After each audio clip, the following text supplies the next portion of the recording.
Yes, ladies and gentlemen, good afternoon. I want to thank for the opportunity to talk about my company RARIK and what we have done to adapt to the rather harsh weather conditions we have here in Iceland.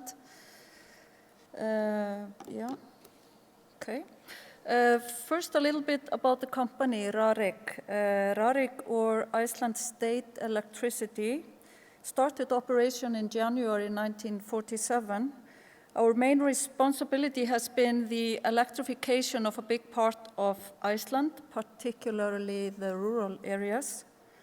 Today we are a distribution company, not a transmission company, and we own very few lines on higher voltages than 11 and 19 kilovolts. Iceland is 103,000 square kilometers, or 40,000 square miles, with about 345,000 inhabitants. And we have managed to spread ourselves along the whole coastline. This map shows which areas RARIK operates in. See the red lines? No one lives in the center of the country, as you know, and there is very little infrastructure there. Most of the population lives in Reykjavik and surrounding area, which is outside our service area. Within RARIK service area, there live about 51,000 inhabitants.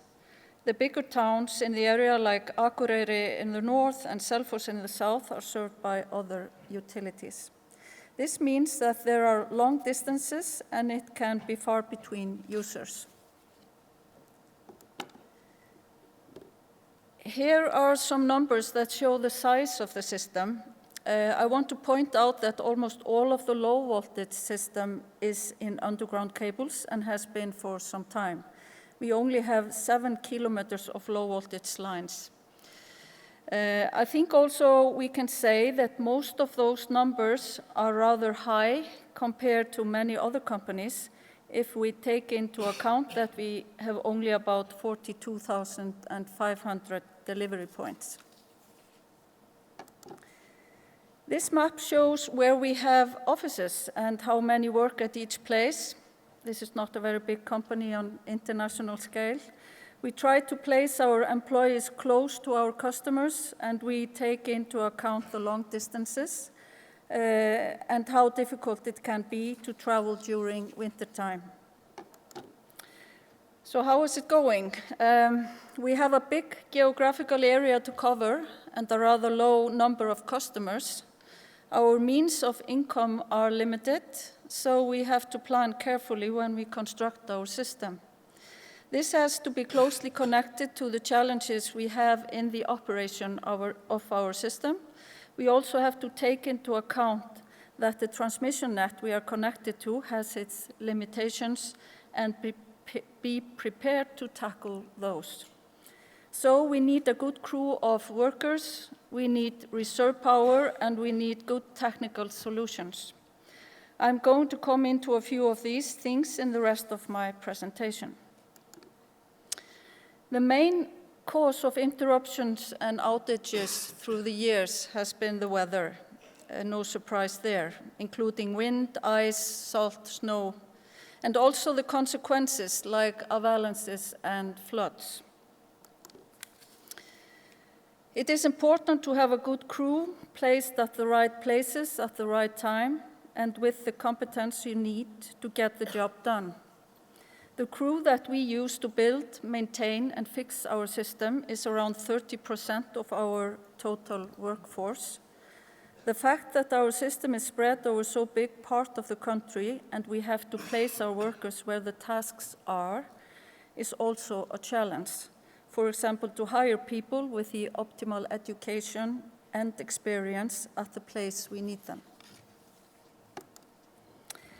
It is important to have reserve power stations placed strategically around the country. For example, in many places we don't have N-1 system in the transmission net, and we use diesel stations as our backup. This map shows where those stations are, and some of them are movable, we can drive them around where we need them at each time. They are shown in yellow at the map.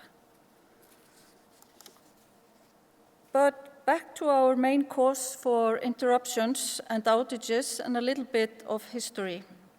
Good things take time, and it took us until 1975 to reach all the inhabitants in the area we serve. At that time, RARIK had built 6,200 kilometers of 11 and 19 kilovolt lines. It was very expensive to build the system, and it was necessary to find solutions that were estimated to be good enough. But experience showed us that icing and extreme weather conditions often vastly exceeded our design premises, as the picture indicates. In January and February 1991 came what changed the course RARIK had going. There were two big storms that did a great deal of damage. The cost in fixing these damages was 6.5 million euros calculated at current prices. This was the time to take big decisions, and it was decided to systematically exchange 11 and 19 kilovolt lines out for underground cables. It is important to point out that at this moment in time, the cable technology for this voltage level and the prices were getting competitive to the cost of building lines. The work started, and now 57% of our high voltage system is underground cables. This is the picture I showed you in the beginning that shows the RARIK system, and here we see where we have cables today. Everybody knows that engineers need rules, and we have, of course, made some rules to help us choose in what order we do this. The age of the system is important, but also the condition of the line, the load, the voltage quality in the system, number of disturbances, etc. This is the age distribution of the system in May 2017, where the oldest line still standing is from 1946. The graph shows the lines dominated until the big decision year in 1991. And we built both one-phase lines, which is the blue color, and three-phase lines, the red color. We managed to switch out about 200 kilometers of lines per year over to underground cables. The plan is to be finished in the year 2035. So how is this working? Our system is growing. It has actually increased by 25% since 1991. At the same time, the underground cable ratio has increased from 5% to 57%, as the green line shows in the graph. This has given us a decrease in the number of interruptions. That's the red line in the graph. But as you see, the curve has sort of flattened out. As I told you before, weather was the most dominating cause for interruptions on overhead lines. We have now taken the lines that gave us most problems because of weather and put underground cables instead. Weather or nature is therefore not the biggest cause anymore.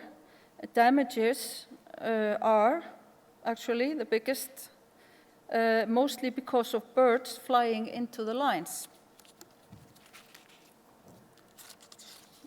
The first graph on this slide shows us that tripping cost, so if we see per 100 kilometer lines, caused by birds increases steadily without us not really knowing the whole reason for it.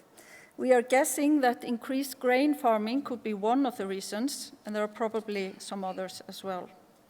Number of interruptions in overhead lines due to other causes fluctuates from year to year, as the lower graph shows, depending on the weather conditions, but it is neither systematically increasing or decreasing.